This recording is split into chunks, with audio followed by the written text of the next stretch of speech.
Assalamu alaikum. This is Esali. Welcome back to my another video.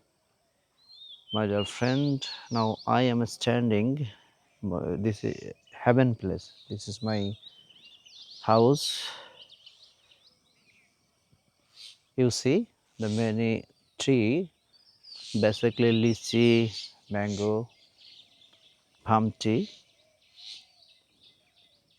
and you see the mango is hanging on the tree. This is the real and nature picture of my house.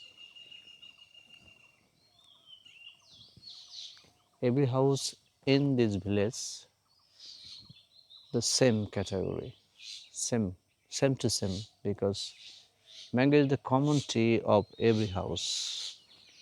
Palm tree or a lemon tree, etc. Many tree around the house, every house. This is the common picture of the village of the house.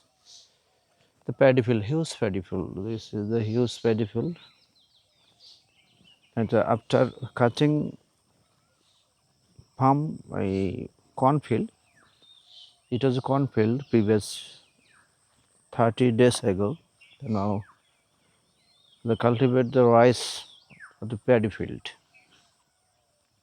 Green, everywhere is green, and the real green you'll see.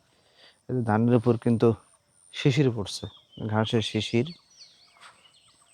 আর যার কারণে এলাকার মানুষের কিন্তু আলাদা কিন্তু শিশিরের প্রয়োজন হয় না। যারা বলে যে ঘাসে হাঁটুন, তারা কিন্তু ঘাসে হাঁটেই। শুধুমাত্র তাদের যেটা প্রয়োজন সেটা হচ্ছে হলো খাদ্যর একটা ভিটামিন জনিত ঘাটতি। তাছাড়া আমি তো এলাকার মানুষকে দেখি না যে অন্য কোনো ঘাটতি আছে। বিশেষ করে আমরা যারা like me who live in Dhaka city, we have no maath, we have no grass, the where we walking on the grass. আমরা where we walking on the place, the place খুঁজি, the where is the place.